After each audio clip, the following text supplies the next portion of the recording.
ሰላም ቤተሰቦቼ እንዴት ናችሁ? ዛሬ ስለ ገቢን ማስፋት ነው የምናወራው ማለት ነው።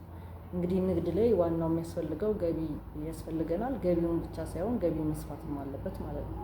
ስለዚህ ገቢን ማስፋት የሚያገኙትን ገንዘብ መጨመር ብቻ ነው ማለት ሳይሆን እንዴት ነው የምናሰፋው የሚለው ዛሬ የምንነጋገርበት ነው። ከአፍታ ቆይታ በኋላ እንመለሳለን።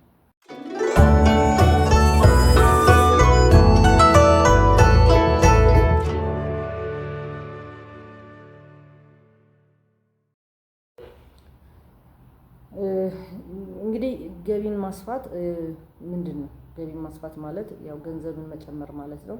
ገቢን ለማስፋት ግን መስራት ያለብን ነገሮች አሉ ማለት ነው። ለምሳሌ የደንበኛን ቁጥር መጨመር።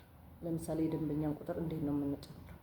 አዲስ ደንበኛን ማምጣት ሊሆን ይችላል፣ ማስታወቂያን መጠቀም ሊሆን ይችላል። ጥሩ አገልግሎትም መስጠት መቻል አለብን። የተሻለ አገልግሎት ደንበኛው ለሚከፍለው ነገር በቂና ተመጣጣኝ አገልግሎት ይፈልጋል ማለት ነው።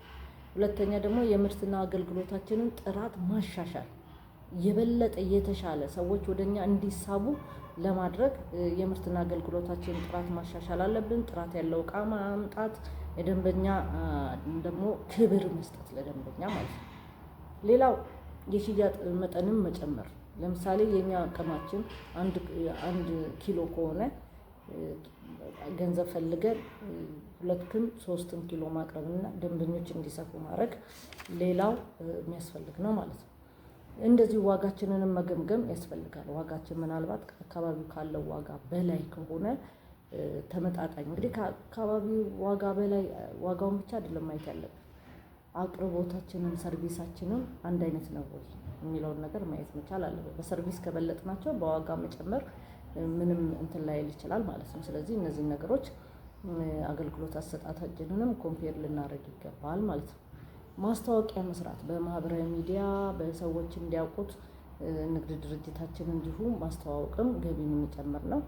ሌላው ያው አዳዲስ አገልግሎትንም ማምጣት፣ አዳዲስ ከቢዝነሳችን ጋር አብሮ የሚሄድ ወይም ደግሞ ሰዎች የሚፈልጉትን አዲስ ቢዝነስ ክሬት ማድረግ ጥሩ ነው። ሌላው ወጪን መቀነስም፣ እንደው ዝም ብለን የምናወጣው ነገሮች ካሉ ወጪን ለመቀነስ አስፈላጊውን ነገር ማድረግ እንደዚሁ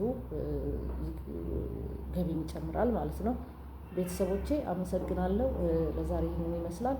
በሚቀጥለው ጊዜ እስክንገናኝ ድረስ ላይክ፣ ሼር፣ ሰብስክራይብ እንድታደርጉ ተጋብዛችኋለሁ።